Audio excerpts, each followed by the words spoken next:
Bonsoir à tous et bienvenue encore sur notre chaîne Une autre dimension avec Christ, notre Seigneur et Sauveur. Alors ce soir encore, je veux rendre gloire à Dieu. Alléluia. Je veux rendre grâce et gloire à Dieu. Parce qu'il est Dieu. Parce qu'il est Dieu. Parce qu'il est notre Père. Il est notre Seigneur. Alléluia. Vous savez, je me suis rendu compte que c'est un privilège pour nous qui connaissons le vrai Dieu. C'est un privilège d'être dans la vérité. Oui, Jésus-Christ est la vérité, le chemin et la vie. Il n'y a aucun autre qui a dit ça. Aucun autre livre qui parle de ça. Aucun autre qui a proclamé que si tu le suis, lui, tu auras la vie. Seul Jésus. C'est pourquoi je dis, quand tu es dans la vérité, quand tu es en Jésus-Christ, ta vie, c'est un privilège pour toi. C'est un privilège pour moi. Parce qu'il y a beaucoup qui le cherchent, mais dans les mauvais endroits, dans les mauvaises choses. Alléluia. Ce soir encore, nous sommes là. C'est au sujet de Christ. Rien d'autre. Christ, le Seigneur. La voie qu'il nous montre. Les enseignements qu'il nous donne. Et je voudrais rendre grâce à Dieu pour le thème qu'il nous a donné pour ce mois. Dieu veut la vérité en toi. Il veut la vérité en moi. C'est le temps que Dieu nous donne pour nous examiner et aller à une autre dimension avec lui. Parce que, peuple de Dieu, c'est ce que tu as que tu donnes aux gens. Si tu n'as pas et que tu donnes, si ce que tu donnes n'est pas la vérité, grands seront les ténèbres. Alléluia. Et ce soir encore, avec vous, je voudrais rendre gloire à Dieu. Vous savez, je suis rendre grâce et gloire. Tout veut venir en même temps. Alléluia. Je voudrais rendre grâce à Dieu. Bénir son Saint-Nom pour le temps qu'il nous donne, pour le temps qu'il permet que nous ayons en lui, pour le temps, alléluia, le temps qu'il nous donne de le chercher, de le voir. Je voudrais que tu prennes quelques minutes avec moi et que tu commences à adorer ce Dieu si grand, ce Dieu si bon, ce Dieu merveilleux, celui-là qui t'a aimé, qui m'a aimé jusqu'à la mort sur la croix, celui-là qui n'a pas arrêté de nous aimer. Alléluia. Seigneur Jésus, ce soir encore avec mes frères et sœurs, je viens bénir ton nom, je viens élever ton nom, je viens glorifier ton nom, le nom qui est au-dessus de tout nom, le nom qui donne vie, le nom qui change nos vies, le nom qui transforme, le nom qui garde, le nom qui protège, le nom qui combat pour nous, le nom de Jésus. Alléluia. Gloire et honneur soit à toi, Seigneur. Mon âme bénit le Seigneur. Mon âme bénit le Seigneur. Mon âme bénit le Seigneur. Mon âme bénit le Seigneur. Oui, mon âme bénit le Seigneur. Jésus, mon âme te bénit, ô Seigneur. Quand je vois ta bonté, c'est ça, briller sur toi de ma maison. Mon âme Allez, vas-y encore. Quand je vois. Quand je vois la bonté de mon Dieu. Alléluia. Briller sur le toit de ma maison. Mon âme bénit le Seigneur. Alléluia. Quand je vois la bonté de Dieu briller sur le toit de ma maison, mon âme bénit le Seigneur. Alléluia. Mon âme glorifie le Seigneur.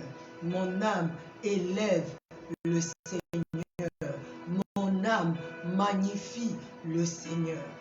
Quand je vois ta bonté, ô Seigneur, briller sur le toit de ma maison, mon âme bénit le Seigneur. Quand je vois ta présence sur le toit de ma maison, mon âme te bénit, ô Seigneur. Quand je vois ta grâce briller sur le toit de ma maison, mon Dieu, mon âme bénit ton Saint-Nom. Quand je vois ta protection s'élever autour de ma maison comme une muraille, mon âme bénit ton Saint-Nom. Quand je vois, oh Dieu, ta bénédiction abonder dans ma maison, oui, mon âme bénit ton Saint-Nom. Alléluia. Quand je vois le salut dans ma maison, opérer des changements, des miracles, mon âme bénit ton Saint-Nom. Mon âme bénit le Seigneur. Mon âme bénit le Seigneur. Mon âme bénit le Seigneur. Mon âme bénit le Seigneur. Mon âme te bénit, ô Seigneur.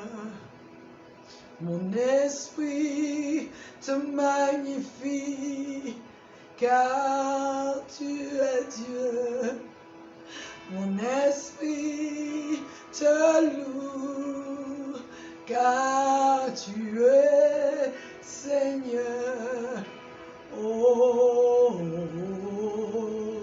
mon âme te bénit, oh mon Dieu, pour ta grâce. Mon âme te bénit, ô Seigneur, pour ton amour. Mon âme te bénit, ô Seigneur, pour la vie. Mon âme te bénit, ô Seigneur. Mon âme te bénit, car tu es l'amoureux de mon âme. Tu es l'amoureux de mon âme. Tu n'as pas arrêté jusqu'à la mort sur la croix.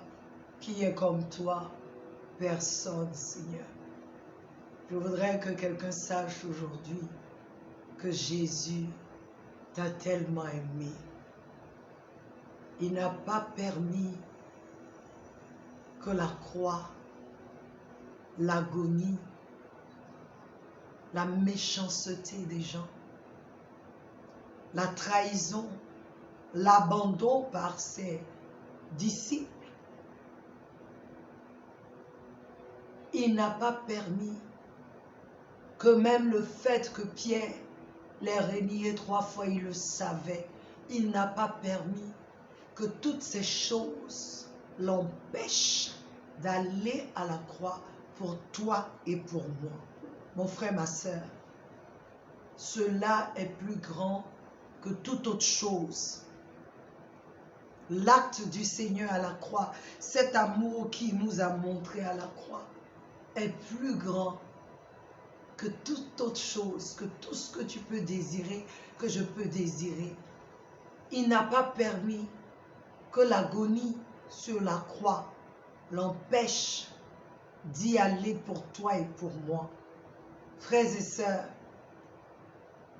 Jésus nous aime. Il nous a aimés jusqu'à la mort sur la croix, sur l'infâme bois. La Bible dit, maudit est celui qui est pendu à ce bois, celui qui est crucifié sur ce bois. Il a pris ta malédiction. Il a été maudit à la croix pour toi, et afin que toi, tu sois libéré de toute malédiction. Il a pris sur toi, il a pris sur lui nos malédictions et il nous a donné. Alléluia. Il nous a donné la bénédiction, la joie, la paix. Il nous a restaurés. Comme on dit à Abidjan, ne te prends pas pour ça fait rien. Ne laisse pas que les gens te traitent n'importe comment. Ne laisse pas ces choses autour de toi t'empêcher de voir la vraie image. Christ à la croix. Pour toi, pour moi. C'était dur pour lui. Mais pour toi, il a pris cela. Pour moi, il a pris cela. Je voudrais que tu donnes une acclamation là où tu es et que tu dises merci Seigneur. Merci pour ton amour. Merci pour ce que tu as fait. Merci Seigneur pour ton amour. Merci si tu as pu aller à la croix pour moi. Oh Seigneur, qu'est-ce que tu ne peux pas faire encore? Tu peux faire plus que je ne le pense. Tu peux faire plus que je ne crois. Tu es capable de faire au-delà. Au-delà, Seigneur, tu es capable de faire au-delà, excédemment, au-delà de ce que j'imagine ou que je puisse penser. Tu es capable de le faire. Père éternel, je te donne toute la gloire. Je te bénis pour ce moment. Je te rends grâce, Seigneur, pour ce temps de gloire, parce que tu as dit que là où 2 ou 3 d'entre nous sont réunis en ton nom, tu es là, et tu es là, car nous sommes ensemble actuellement. Mes frères et sœurs, nous sommes réunis ensemble actuellement. Béni sois-tu pour ce temps que tu permets. Louange et honneur à toi. Alléluia, nous sommes encore réunis aujourd'hui à la FAQ, c'est-à-dire la foire aux questions. Alléluia. Et nous avons eu quelques questions, pas beaucoup, et je pense que c'est parce qu'on a compris. C'est parce que peut-être le thème était un peu dur, mais on a compris. Dieu veut que nous soyons vrais.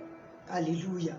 Et aujourd'hui, j'ai eu quelques questions auxquelles le Seigneur a répondu gracieusement. Alléluia. Et là, ici, la première question, c'est: bonjour pasteur, j'ai une question. Je n'ai jamais ressenti en moi la présence de l'Esprit de Dieu, ni connaître ma position actuelle face à la volonté de Dieu pour ma vie. Peut-on dire que je suis converti? Pourtant, j'aime le Seigneur et je pratique la religion. Honoré Brou, Côte d'Ivoire. Bonsoir, Honoré. Que Dieu te bénisse. Tout d'abord, je voudrais te dire que la chrétienté n'est pas une religion, mais une relation entre toi et Christ. Ce n'est pas une religion. On peut pratiquer une religion et jamais connaître le Seigneur. Alléluia. La chrétienté est une relation entre toi et Christ. Donc la première chose que je veux savoir, as-tu reçu Christ comme Seigneur et Sauveur dans ton cœur, pas dans la bouche, dans ton cœur? Ce n'est pas aller à l'église, suivre des rituels qui fait que nous sommes sauvés. Mais c'est avoir une vraie relation avec le Seigneur. Car c'est là la base, le fondement de ta vie chrétienne. Si tu as vraiment cette relation avec le Seigneur, voici ce que dit la parole. Tu es fils de Dieu désormais. Jean 1,12 dit, à tous ceux qui l'ont reçu, il leur a donné le pouvoir de devenir fils de Dieu. Un enfant qui naît dans une famille ne se sent pas fils de cette famille. Il sait qu'il est fils de la famille. Il ne se sent pas, il sait. Alléluia. La parole nous dit que nous qui sommes en Christ, nous sommes fils de Dieu. Alléluia. La parole dit que nous sommes le temple du Saint-Esprit. 1 Corinthiens 6, 19. Tu dois savoir que tu l'es. Aucun fils de Dieu n'est insensible à la voix de son Père. Même quand son cœur serait endurci, il entendra et ressentira l'impulsion de son Père. Donc ce que je peux dire, c'est que si tu es vraiment sauvé, le Saint-Esprit est là en toi. Et le fait que tu ne le ressentes pas est de ton ressort toi-même. Sinon, il se fait sentir, mais tu ne le reconnais pas. Comme Samuel, Alléluia, dans le livre de Samuel, la Bible dit que Dieu appelait Samuel. Quand Dieu appelle Samuel, Samuel entend la voix de Dieu comme le sacrificateur Élie, son père, celui qui l'a élevé, qui l'a éduqué. Tu comprends? Donc c'est sûr que le Saint-Esprit se fait ressentir, mais toi tu dois être dans une autre gamme, si tu es sauvé en tout cas. Et c'est pas, je ne le ressens pas. Quand tu dis tu ne le ressens pas, tu veux trembler, tu veux faire quoi? Je ne sais pas. Tu comprends un peu? Parce que tu ne peux pas le ressentir comme j'ai froid, j'ai chaud. Non. Mais la Bible nous dit que le Seigneur, alléluia, que le Seigneur, la Bible dit que le Saint-Esprit témoigne à notre esprit que nous sommes enfants de Dieu. Si tu as le témoignage en toi que tu es fils de Dieu, tu es enfant de Dieu, c'est que le Saint-Esprit est là, il t'a parlé. Si tu n'as pas ce témoignage, c'est que tu n'as pas encore vraiment reçu Christ. Je t'encourage dans ce cas à recevoir Christ. Si tu suis actuellement l'émission, je voudrais que tu fasses cette prière avec moi. Cette prière où tu reconnais Jésus comme ton Seigneur et Sauveur. Il dit dans le livre de Romains, je crois 10 à 9 et 10, il dit que celui qui confesse de sa bouche et qui croit que Christ est fils de Dieu, est ressuscité des morts, il sera sauvé. Jean chapitre 1, verset 12 dit, à tous ceux qui l'ont reçu, à tous ceux qui ont cru en lui, qui l'ont reçu et qui ont cru en son nom, il leur a donné le pouvoir de devenir enfants de Dieu, de devenir fils de Dieu. Alors, si tu n'as pas fait cette prière de ton cœur vraiment, si tu vas seulement à l'église, je voudrais t'encourager à faire cette prière avec moi. Tu peux répéter après moi. Seigneur Jésus, je reconnais que tu es le Fils de Dieu. Tu es celui-là que Dieu a envoyé à la croix sur la terre pour payer mes dettes. Il est mort pour mes péchés. Il a été enseveli et le troisième jour, tu l'as ressuscité d'entre les morts. Je crois en cela. Aujourd'hui, je reçois dans mon cœur Jésus-Christ comme Seigneur et comme mon Sauveur. Désormais, prends le contrôle dans ma vie. Enlève en moi le faux et que la vérité prenne le dessus. Au nom de Jésus. Amen. Si tu as fait cette prière, je veux que tu saches que tu es sauvé. C'est ce que la Bible dit. Si tu crois dans ton cœur, tu es sauvé. Tu n'as pas besoin de faire quoi que ce soit encore. Tu es sauvé. Et si tu es sauvé, automatiquement, le Saint-Esprit vient en toi. C'est ce que la Bible nous dit. Automatiquement, tu changes de camp. Spirituellement, tu changes de camp. Alléluia.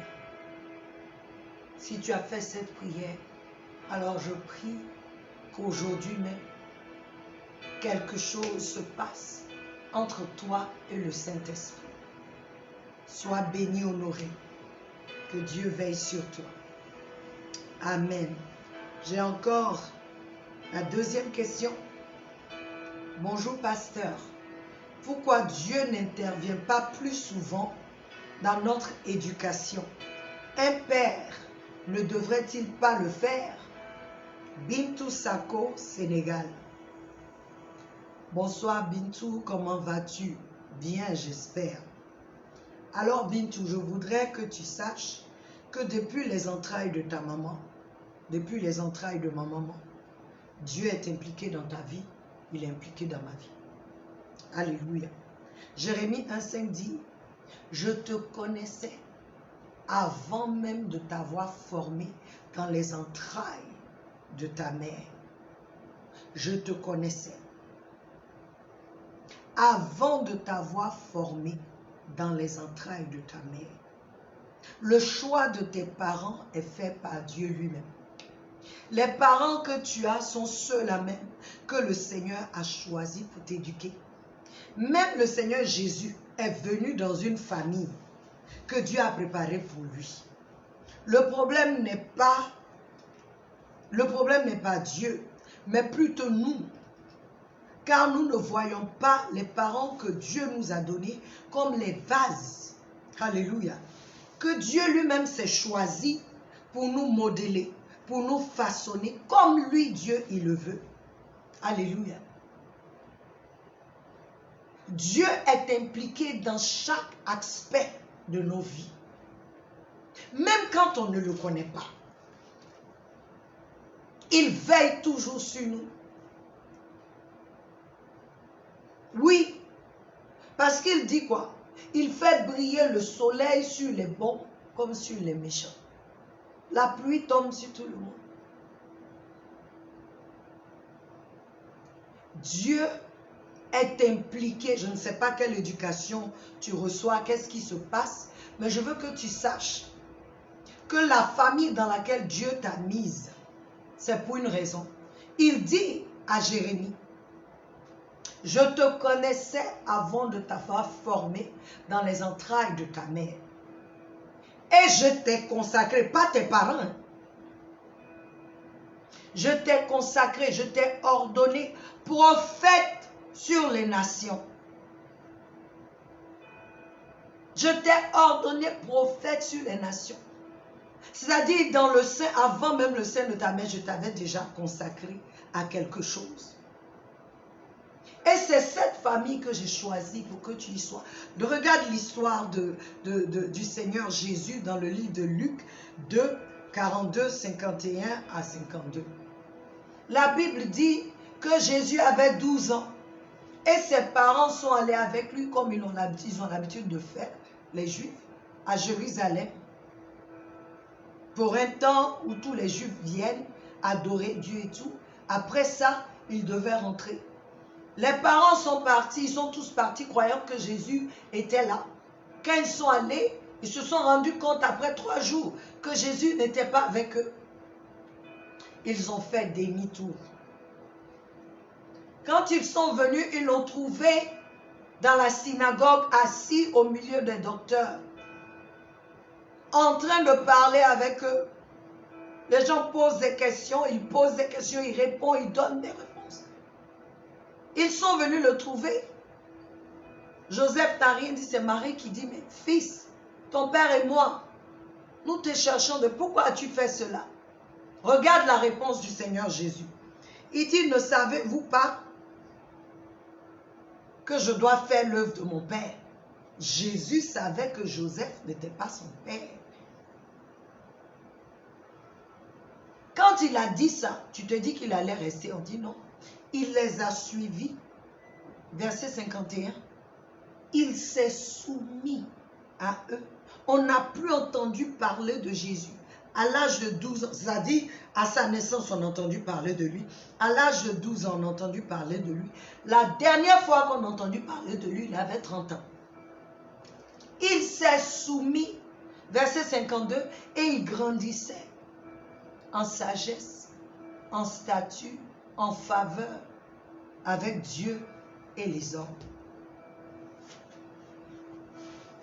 Il s'est soumis.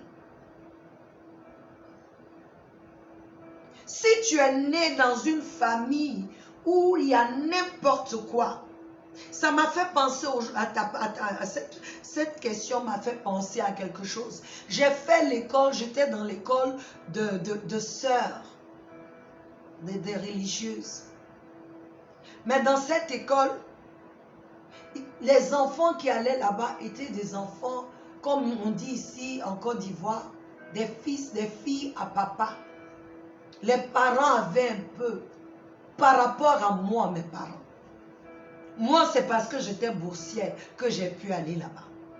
Mais quand je voyais les autres là, il y avait une différence.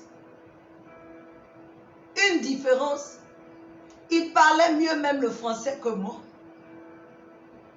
Parce que c'était pas seulement à l'école qu'eux ils parlaient. C'était des gens qui avaient des livres qu'ils lisaient à la maison. Je n'avais aucun livre. C'est ce que je lisais là. Mes livres de l'école là. C'est ce qui m'a amené là-bas. Ça m'a fait un clic. Certaines seront complexées. J'avoue qu'au départ, je me disais, je suis dans quête, je vois les filles là. Moi, j'avais c'est-à-dire le minimum, ce dont j'avais besoin. Elles avaient tout par rapport à moi.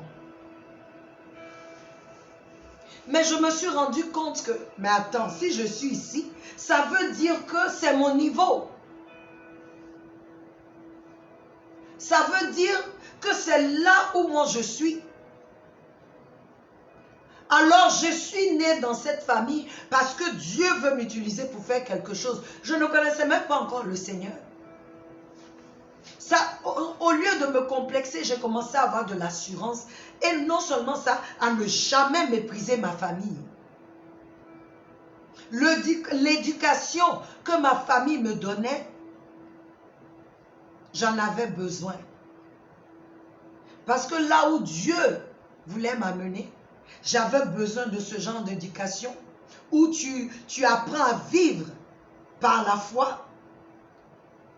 Alléluia. Où tu te contentes de ce que tes parents te donnent. Où tu refuses d'être envieuse. Tu refuses de te comparer aux autres. Parce que c'est ça qui nous tue. où tu ne poses pas pourquoi est-ce que je suis né dans cette famille. Et puis eux, ils sont nés là-bas. Je veux t'encourager, il y a beaucoup qui sont complexés. Si Dieu ouvre nos yeux pour voir, pour comprendre, regarde la famille où Jésus, notre Seigneur, est né, est venu. Joseph n'était pas riche, c'était un charpentier. Jésus n'est pas parti à l'école. Mais il a reçu la meilleure éducation. C'est de ça dont il avait besoin. Pour faire l'œuvre à laquelle Dieu l'a appelé. Donc je voudrais profiter de cette question et parler à quelqu'un. Refuse de regarder tes parents comme n'importe quoi. Refuse. Toi qui ne respectes pas tes parents, je veux t'encourager à les respecter. Toi qui, malgré la condition de tes parents, tu te retrouves parmi les grands, relève cette famille. Tu es la réponse de Dieu pour cette famille.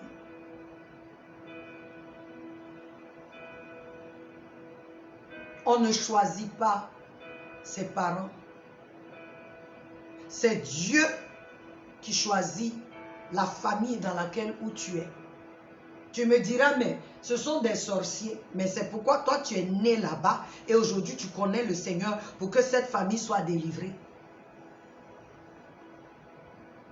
Personne n'est arrivé au bac dans ma famille. Je ne dis pas chez moi. Je dis ce que nous disons souvent.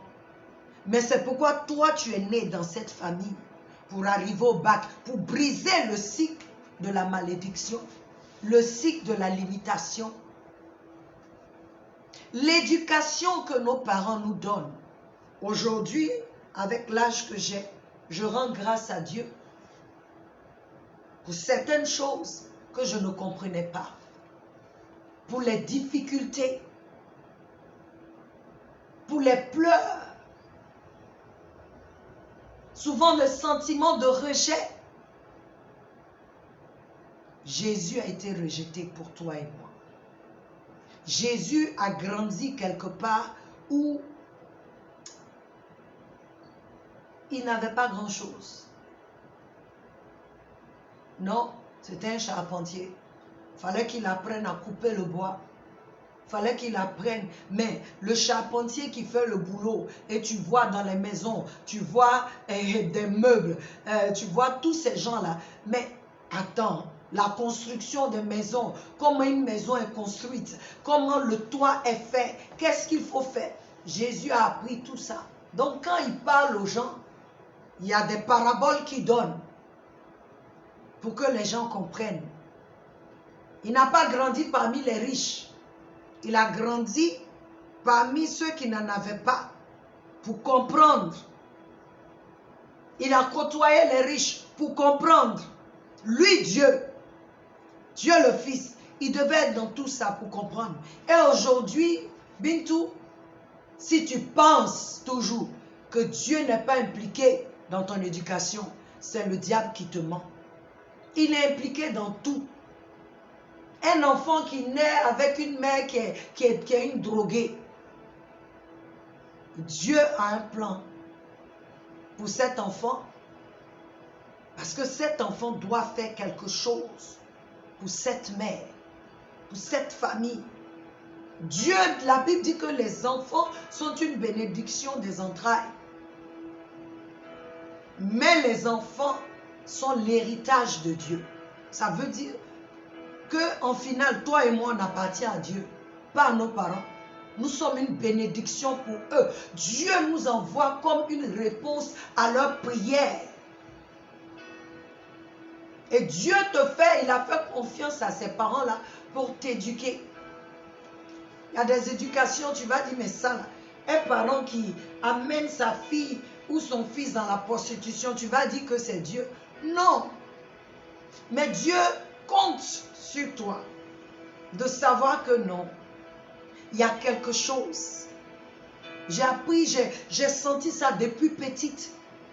Mais quand je suis allée dans l'école où je suis allée, il y a une assurance encore qui s'est manifestée en moi. Que Dieu m'a envoyé dans ma famille pour faire la différence. Pour faire quelque chose. Dieu est impliqué dans tout. Tout ce qui nous concerne. Je veux que tu le saches. Sois béni. Bonsoir, pasteur. Que pensez-vous de la raison de la méchanceté, le mauvais fond et l'hypocrisie des gens ces derniers temps? Elle a posé 3 questions. Qu'est-ce qui explique cela? Les derniers temps, Huguette Lyon. Bonsoir Huguette. La raison de la méchanceté, le mauvais fond et l'hypocrisie des gens ces derniers temps est tout simplement l'existence du mal sur la terre. Si tu lis Genèse chapitre 3,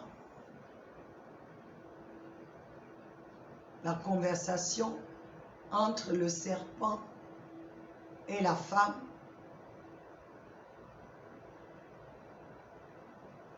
la connaissance du mal et du bien au sein de l'humanité, révélée non pas par Dieu, mais par le diable, le serpent. Alléluia. Voici la raison de l'hypocrisie, de la méchanceté, du mauvais fond, des mauvaises choses, des tueries, des crimes, des vols, des agressions. Voici la source, la raison. L'homme a connu le bien et le mal, pas par Dieu, mais par le diable. Donc la source de la révélation déjà a corrompu l'homme. Ce jour-là, l'homme a chuté. Et aujourd'hui, comme tu le dis, qu'est-ce qui explique que nous voyons cela? Qu'est-ce qui explique cette prolifération de mauvaises choses partout? Du mal qui est exalté aujourd'hui. Aujourd'hui, nous assistons ou nous voyons beaucoup plus la manifestation du mal. Car les hommes, Huguette, ont choisi le mal plutôt que le bien. C'est ce qui explique ce que tu vois. La cupidité, le mensonge, les trahisons, la méchanceté. C'est le choix des hommes. Jean 3, 19 dit, « Et voici la condamnation que la lumière est venue dans le monde et que les hommes ont mieux aimé l'obscurité que la lumière parce que leurs œuvres étaient mauvaises. » L'homme a choisi le mal. C'est pourquoi tu vois le mal s'exprimer. C'est pourquoi tu vois le mal partout. C'est pourquoi tu vois la cupidité. C'est pourquoi tu vois la méchanceté. C'est pourquoi tu vois la pédophilie.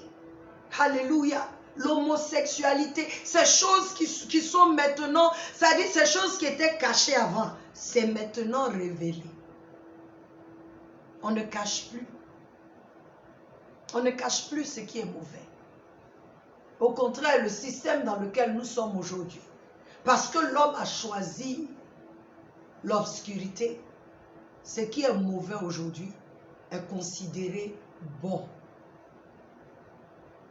Et on a un nom pour toutes ces choses. Rien n'est plus, alléluia, rien aujourd'hui n'est plus sacré. Non. Ce qu'on appelait sacré là,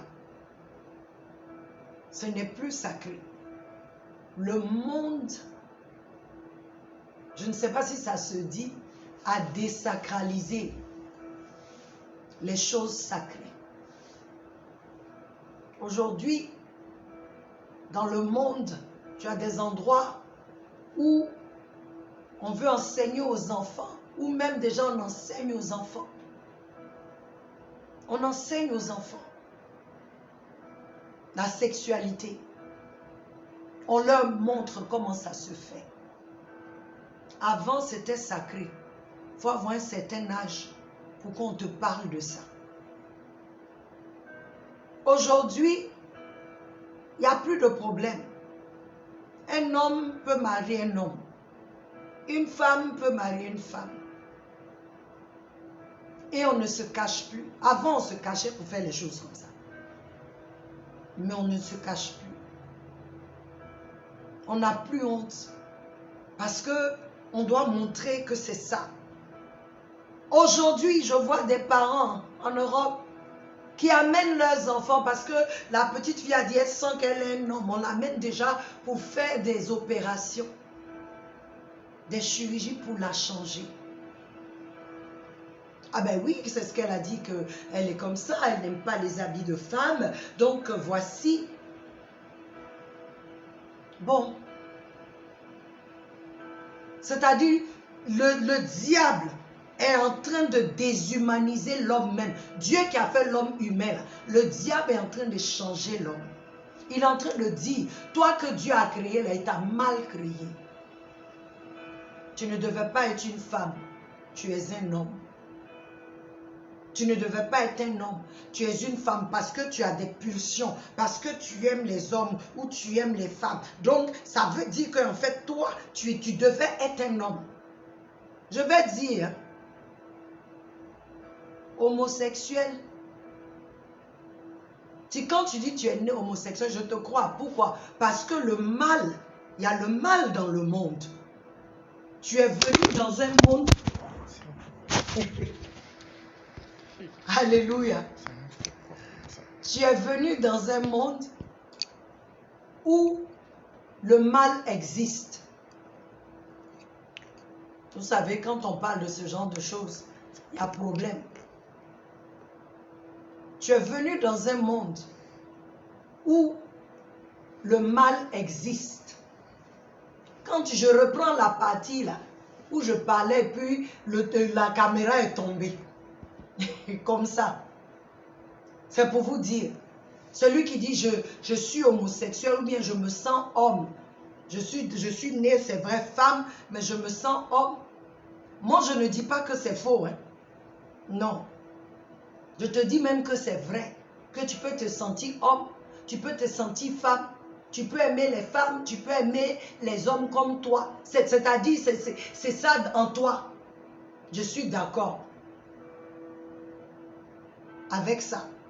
Pourquoi? Parce que tu es venu, tu es né dans un monde qui est pourri, où le péché est. C'est pourquoi tu peux avoir quelqu'un qui naît handicapé, quelqu'un qui naît aveugle, quelqu'un qui naît avec une bouche fendue, qu'on appelle lèvre de lièvre, quelqu'un qui naît avec des anomalies.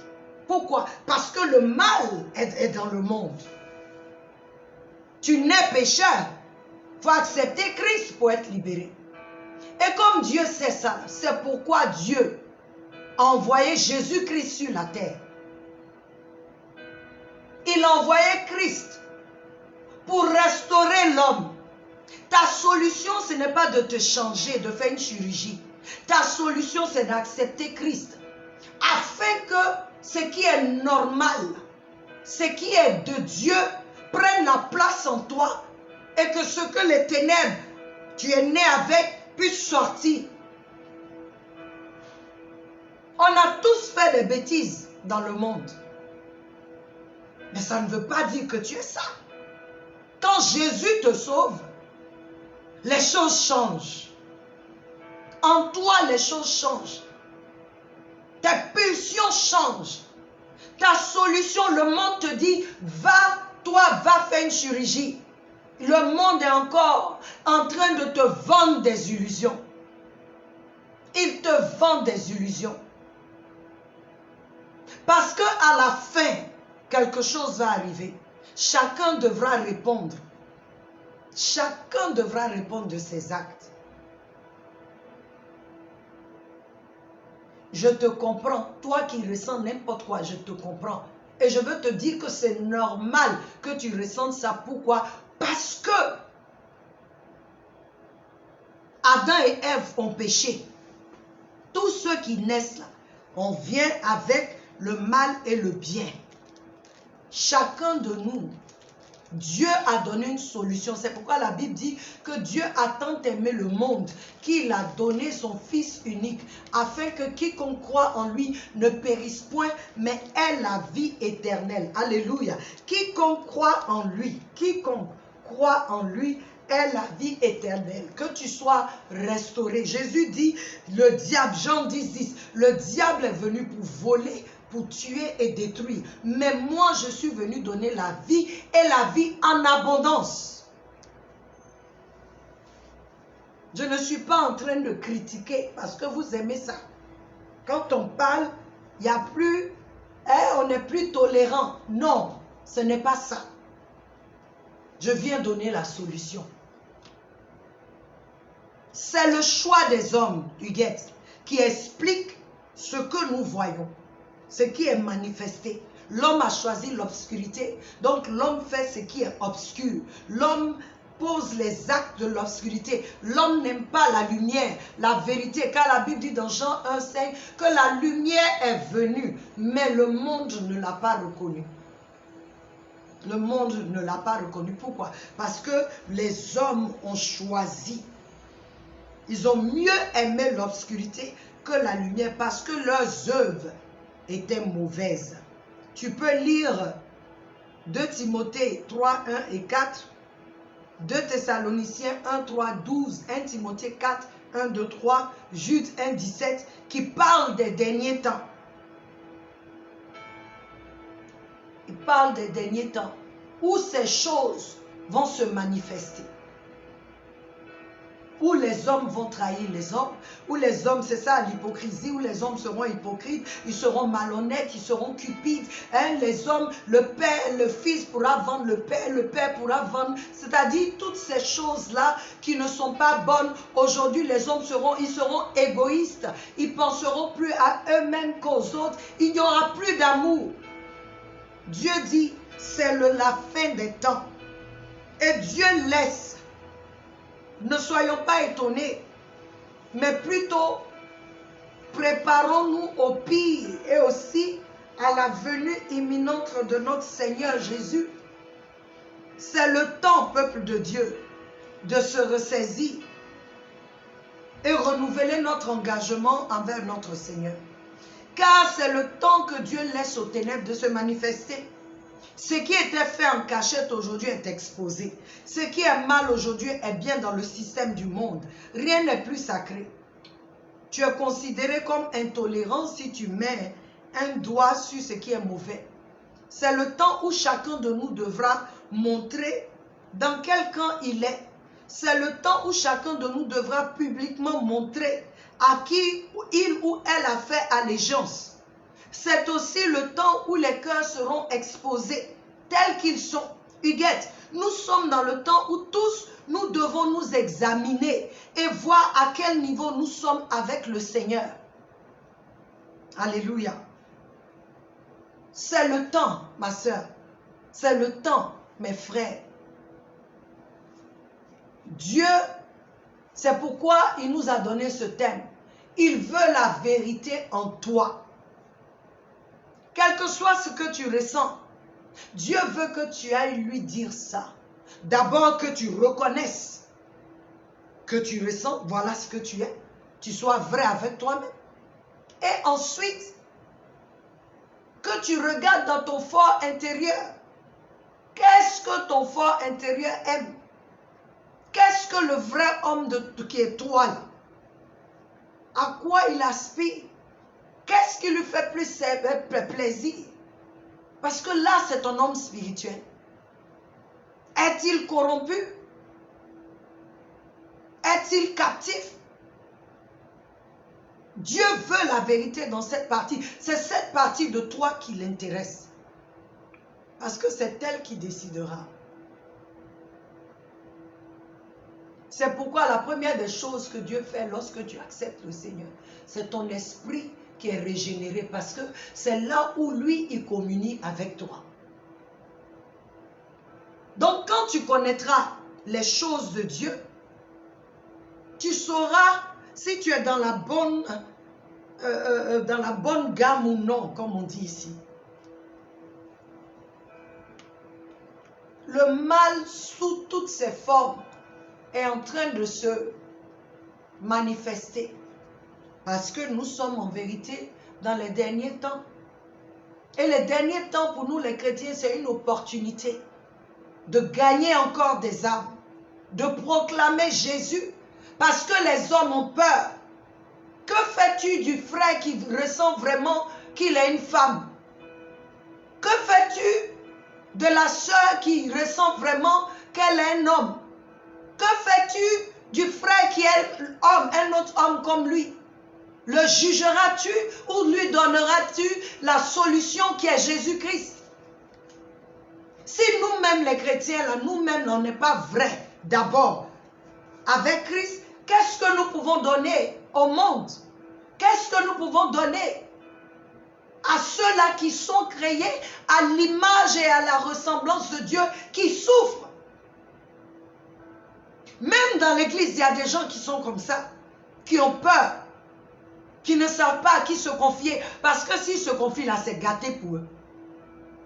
Au lieu de les aider à prendre la parole, à pouvoir, à les aider à comprendre ce que Dieu a fait d'eux, pour qu'ils comprennent. Non, nous allons plutôt les juger. Le mal prolifère parce que c'est le temps, mais Dieu laisse cela pour que toi qui es la lumière, tu fasses la différence. La Bible dit Christ en nous, l'espérance de la gloire. Toi et moi, nous étions dans des choses avant. Il y a des choses que nous faisions, les abominations dans lesquelles nous étions avant. Dieu nous a retirés, Dieu nous a sauvés pour qu'aujourd'hui, nous puissions aider ceux-là.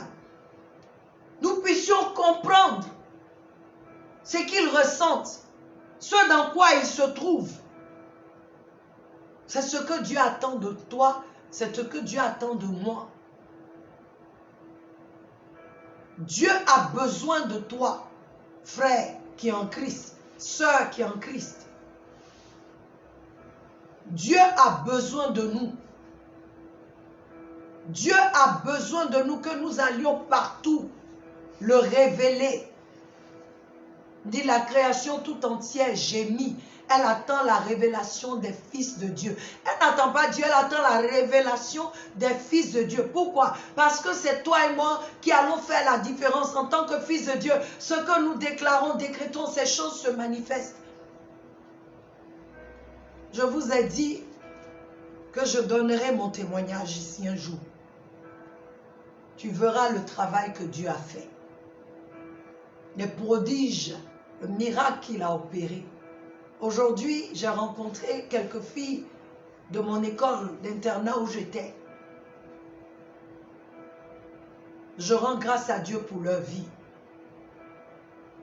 Elles toutes me disaient, « Ah, tu es pasteur !» Alors là, certains ont commencé à me chahuter. Pourquoi? Parce que tout ce que je faisais là, rien ne pouvait présager que moi je pouvais être pasteur. Mais quand j'ai rencontré Christ, les choses ont commencé à changer. Il est temps, mes frères. Je veux, quand on me regarde, pour dire, waouh, Dieu fait des choses. Afin que quelqu'un d'autre qui se retrouve dans des situations pareilles puisse dire, comment tu as fait? Pour que je lui dise, Jésus-Christ est la solution. C'est Jésus qui change. Pour finir, je veux parler de la femme samaritaine. La Bible dit, certains disent que c'était une prostituée. Bon, la Bible dit, quand elle est venue devant le Seigneur lui a dit, va appeler ton mari. Elle dit, elle n'est pas mariée. Il dit, oui, tu n'es pas mariée parce que tu as eu 5 hommes dans ta vie. Tu n'es pas mariée. Quand le Seigneur a fini de lui parler, cette femme venait prendre de l'eau à l'heure où tout le monde se repose pour éviter les autres femmes. Parce qu'elle ne menait pas une bonne vie. Mais la femme a montré qu'elle avait soif. Quand elle a rencontré Christ qui lui a dit, l'eau que moi je vais te donner, si je te donne cette eau-là, tu n'auras plus soif. Elle dit, donne-moi. Tu peux voir le cœur de quelqu'un qui cherchait Dieu, qui n'avait pas la paix. Quelqu'un qui était sous pression, où tout le monde est couché, il fait chaud. Toi, tu viens chercher l'eau pour ne pas les rencontrer. Mais elle est venue, le Seigneur, dans sa grâce, dans sa bonté, a fait passer le Seigneur là. Il ne devait pas passer là, mais il est venu parce qu'il y a une âme qui venait chaque fois à ces heures-là au puits pour puiser l'eau. Mais c'est une âme qui avait soif spirituellement, qui avait besoin de délivrance. Mais regardez un peu, il y avait un plan pour sa vie. Elle devait sauver la cité, la ville de Samarie. La Bible dit, quand Jésus a fini de lui parler, la femme a laissé son pot. Ça veut dire quoi? Qu'elle a commencé à être remplie déjà. Son âme avait reçu. Son esprit était dégagé. Elle a couru vers ceux-là qui la traitaient mal, qui la pointaient de doigt comme prostituée. Elle a couru vers eux. Venez, on dit elle a appelé les hommes. Venez voir. Un homme qui a parlé de moi, n'est-ce pas le Christ? Ils sont venus. Après, ils ont demandé à Jésus, reste. La Bible dit, la ville a été sauvée. Celle qu'on appelait prostituée. Je veux dire à quelqu'un, Dieu veut la vérité en nous parce que nous devons impacter les autres. Parce qu'il doit se manifester. Ton frère, ta soeur qui se trouve dans, c'est-à-dire un autre être humain que tu vois qui se trouve dans une autre situation, qui se trouve dans des choses abominables, ne sois pas pressé de le juger. L'amour de Christ doit se manifester. Tu dois savoir ce qui se passe. Moi, pour la simple raison que l'être humain est à l'image et à la ressemblance de Dieu, je refuse qu'il meure pour aller en enfer. Je refuse qu'il soit captif. Avant même de savoir pourquoi tu es dans telle situation, mon premier réflexe, c'est de prier pour toi. Et comme je vous l'ai dit, si tu n'as pas la vérité en toi, si toi-même tu n'es pas vrai avec toi-même, qui peux-tu toucher? Tu feras n'importe quoi. Tu donneras naissance à des enfants handicapés. Parce que tu n'es pas vrai. Je veux nous encourager. C'est le temps, la saison que Dieu nous donne. Que chacun s'examine. Dans quoi est ton esprit, ton homme spirituel? Dans quoi? Ce qui est à l'intérieur de toi, au fond de toi, que toi seul tu sais, que Dieu sait. Toi-même, assieds-toi et parle à ton fort intérieur. Donne ta vie à Christ. Si tu ne le connais pas, si tu le connais, commence à marcher correctement avec lui. Par sa grâce. Ça va prendre du temps, ça peut prendre du temps, mais ça dépend. Le temps est long si toi tu apprends lentement. Ta soif de lui déterminera la rapidité avec laquelle tu vas te retrouver devant lui assujetti, c'est-à-dire soumis. Je prie que le Seigneur te fasse grâce. Comme il m'a fait grâce, je continue de compter sur sa grâce. Alléluia. Alors, peuple de Dieu, mon temps est fini. Je vous remercie pour le vôtre. Il est temps d'être vrai dans cette marche, cette relation que nous avons avec le Seigneur Jésus. Soyez bénis au nom puissant de Jésus-Christ. Et bon culte à vous. Et n'oubliez pas que nous sommes dans la période du Ramadan. Prions pour tous les musulmans. Que Christ soit révélé comme la vérité, le chemin et la vie. Au nom de Jésus-Christ de Nazareth. Amen. Soyez bénis. Je vous aime. Jésus vous aime plus.